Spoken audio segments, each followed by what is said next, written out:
이번 쉼터는 가설 건축물로 갈 확률이 높아 보입니다. 왜냐하면 상시거주가 아닌 임시거주라는 용어를 사용했기 때문에 주기적인 갱신을 통해 점검을 해서 상시주거가 아닌지 들여다볼 것 같고, 상시거주를 원하는 분들에게는 인구 소멸지역 세컨하우스로 합법적으로 유도하지 않을까 싶네요. 새 한 마리가 나무에서 한가롭게 놀고 있습니다. 이런 시골에 주말이면 텃밭도 가꾸고 가족들과 하룻밤 쉴 수 있다면 얼마나 좋을까요? 새소리도 이렇게 듣고요. 힐링도 할 그때를 꿈꾸며 오늘 소식 빠르게 시작하겠습니다.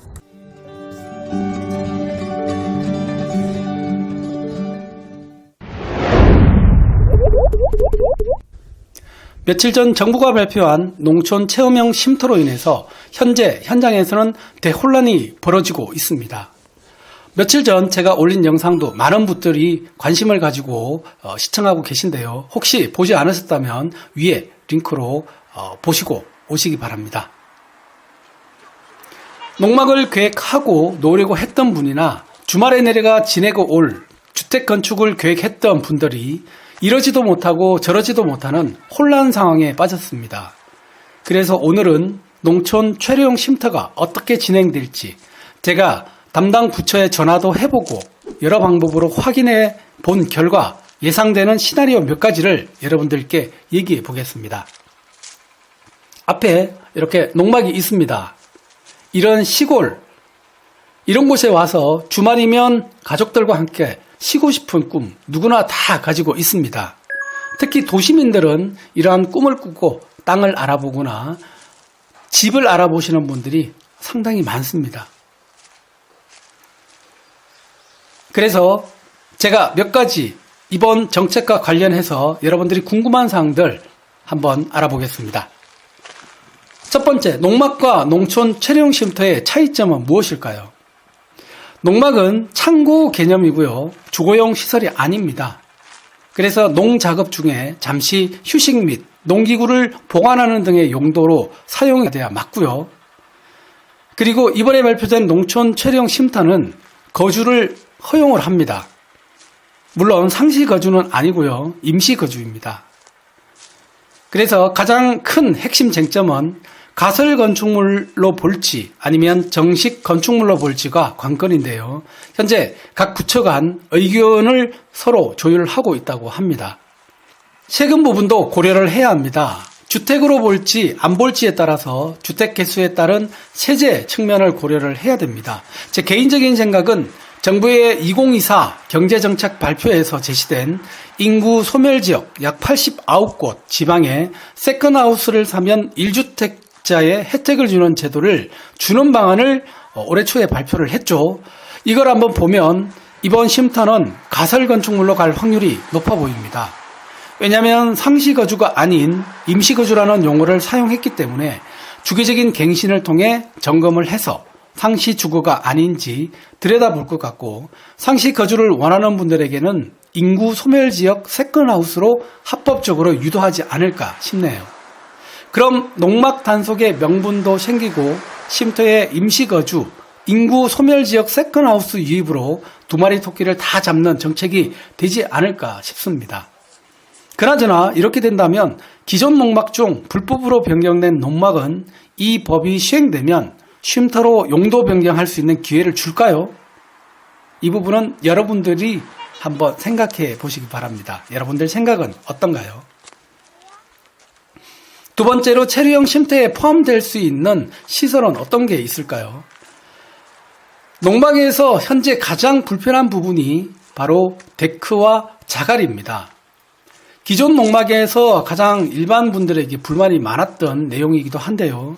데크 면적을 포함을 시키기 때문에 6평이라는 이 작은 면적에 데크까지 포함을 하면은 실제로는 별 효용 가치가 없어져 버리는 거죠.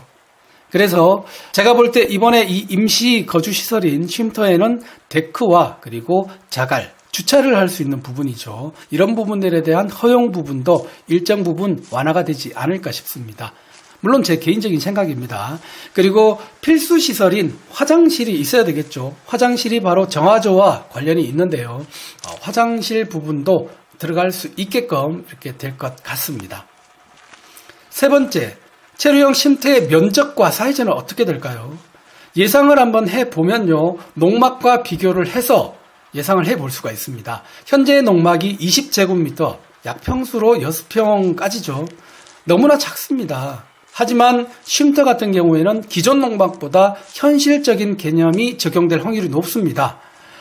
자, 작년이죠. 농막 양성화 법안이 제출이 되었을 때요, 제시되었던 면적이 바로 30제곱미터, 약 9평 정도가 됩니다. 보통 화장실을 한 1.5평, 방을 한 3평, 그리고 거실 겸 주방을 4.5평, 이 정도로 계산을 해보면 현실적으로 30제곱미터가 가장 적정한 규모라고 판단을 했을 것 같고요. 이미 작년에 이런 양성화 법안에 이 면적이 제시가 되었기 때문에 아마 이 규모 이상은 될 거라고 생각이 듭니다. 물론 더 크면 좋지만 건축 면적은 이 정도만 해도 충분하고, 다만 데크 면적 등을 면적에 포함하는 농막과는 달리 포함하지 않는다면 좀 더 도시민들에게 관심을 받을 수 있을 것이라고 판단이 됩니다. 그러면 언제 시행되는지, 청소년용은 아닌지, 아마 이 부분 여러분들 제일 궁금하실 겁니다. 솔직히 청소년용인지 아닌지는 판단할 수가 없습니다. 왜냐하면 높은 위치에 있는 분들의 의중까지 제가 파악하기는 불가능합니다.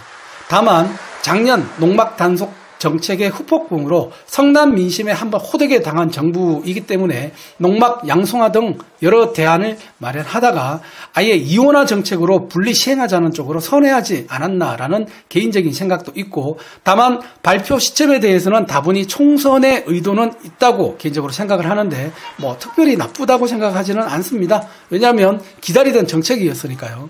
시행 시기는 두 가지 경우에서를 봐야 합니다. 첫 번째는 법 개정입니다. 이 경우는 4월 총선 후 원 구성이 마무리되는 6월에서 7월, 때에 따라서는 원 구성이 늦을 경우도 있겠죠. 가을 정도 마무리가 되어서 이로부터 한 3개월 정도인 올해 말까지 법안이 발의가 되어서 심사 후 통과가 되면 내년 초에는 시행이 될 수 있을 것으로 보입니다. 다만 총선 결과에 따라서 변수는 있을 수 있겠죠.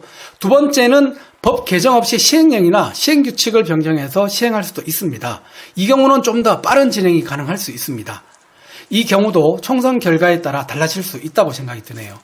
뭐가 되었든 총선용이든 아니든 작년에 농막 단속 파동 이후에 검토가 꾸준히 되어 왔던 사실은 맞아 보입니다. 그래서 이번 농촌 체류형 쉼터는 진행될 가능성이 더 크다고 개인적으로 생각이 들고요. 현재 대한민국의 가장 큰 문제가 저출생과 인구 소멸, 도시와 농촌 불균형과 농촌 소멸이 화두이니 이제는 농촌 체류형 쉼터가 생길 수 있는 사회적 여건이 조성이 되었다고 느껴집니다.